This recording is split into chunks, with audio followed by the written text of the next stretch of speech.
Hey everybody, welcome back to the channel. My name is Abby. If you're new here, welcome. If you're old here, welcome back.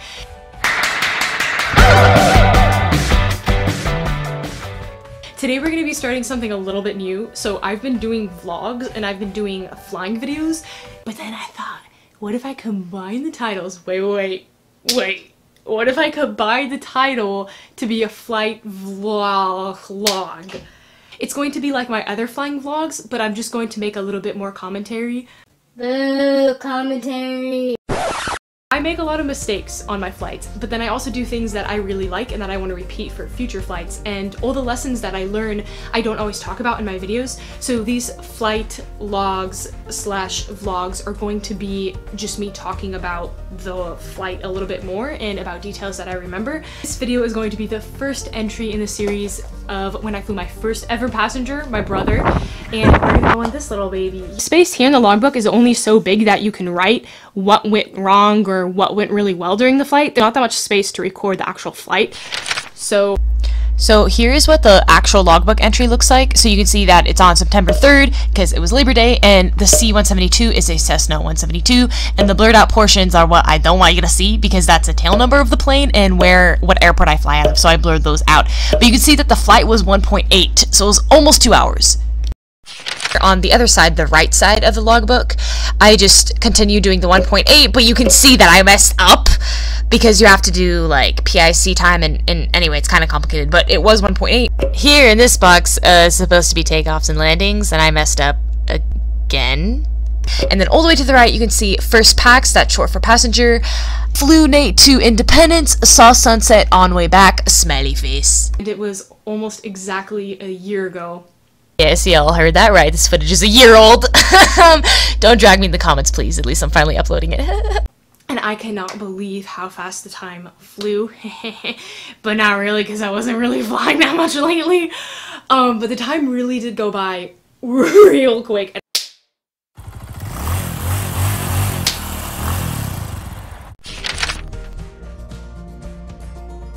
It's blinking. That means it's filming. Okay.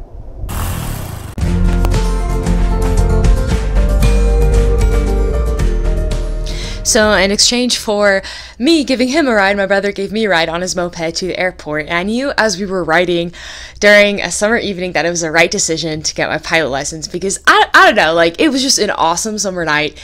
And I was thinking I'm going to take my brother flying with my license, and it was kind of like the imposter syndrome, which was bad, and anxiety, which was bad because I couldn't believe it, but it was also awesome because it was crazy. It kind of felt like a dream because I had imagined this moment so many times. Like, don't tell me I'm about to take him flying when 40 hours of flying, and 3 months ago I was too scared to even touch the plane, and like I didn't know how to fuel it or anything. So it was really imposter syndrome that was getting the better of me.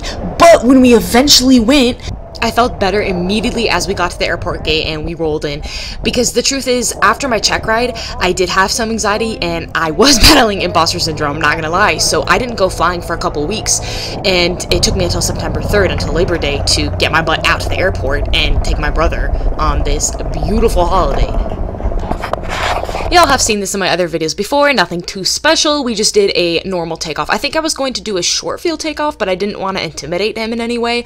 And I know that when you take new passengers, especially your first passenger, you want them to be comfortable.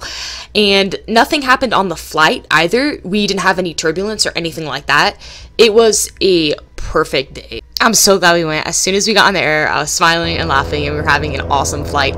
The thing about imposter syndrome and having anxiety is I have anxiety on the ground. I don't get anxiety in the air. As soon as I'm airborne, actually on takeoff, I feel so good and I start to feel better and better the closer I am to taking off. It's on the ground where all my worries happen.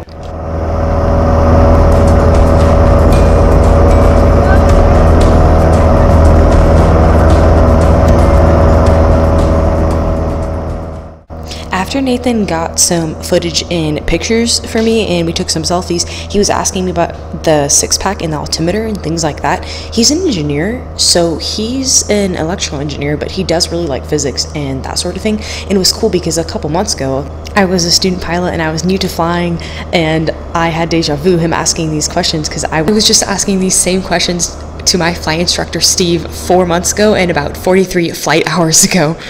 But speaking of being a low-time pilot, passing the check ride with only 43 hours meant that I still had a lot of things, and I have a lot of things to work out.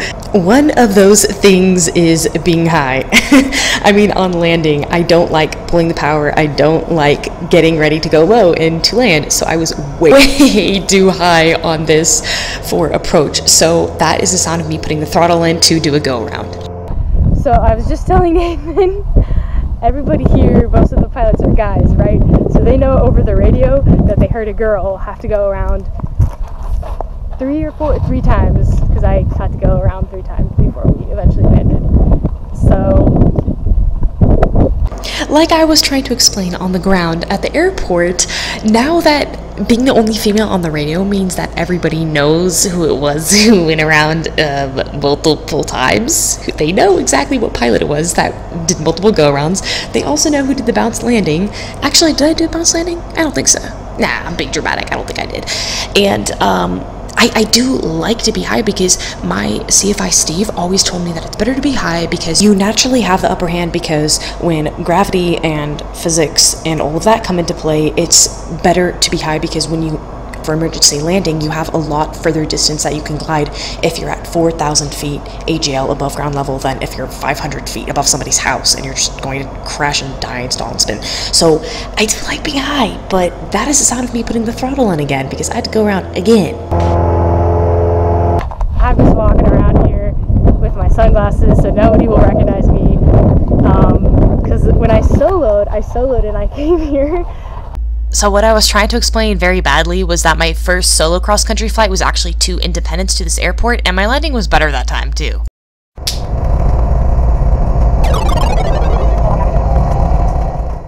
Here we are taxiing on the 3rd time that I came around, so the 3rd time I landed, and I didn't do a go around.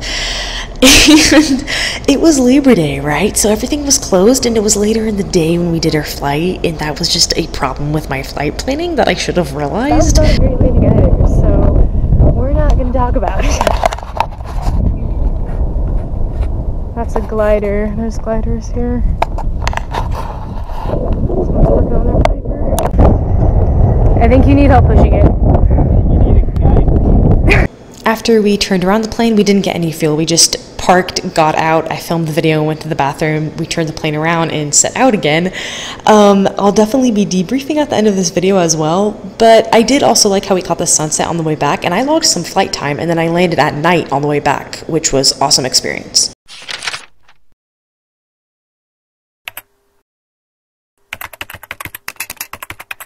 Overall safe flight, decent landing, saw the sunset, logged cross-country time and night flight. Sort of feel that these things are just going to get better as I become a pilot with more experience. Also, people always be asking me how much a flight is, so there you go. Frederick, bring me my smelling salts. Anyway, y'all, her room does not get much ventilation, so I'm about to yeet out of here. I hope y'all enjoyed that video. I hope y'all are doing well. Take care. See you in next week's video. Thanks for watching. Wait, I forgot. Oh, shoot. Hold up. So a while ago, I was building an email list a couple months ago and collecting y'all's emails and names. If you put your name, listen up. It's important. If you put your name in your email in a page that looked like this, let me know. I'll fix it. I'll get it to you right away, quick as I can. What happened was I should not have been building an email list while I was in college and taking classes and didn't actually have enough time to research how to build an email list and have it work properly. Please, I apologize so much. I'm so sorry. It's been 6 months. It's really professional. It's been kind of a long time, and I really want to get that email list up and running better, and I want to figure out how to do it because I have other things coming and I want to be able to communicate with y'all through email. It's a really great way to send extra links and secrets and things like that. So let me know, y'all, and I'll fix it right away as soon as I can. Hope y'all are doing well. Take care again. Thanks for watching again. See y'all in next week's video again.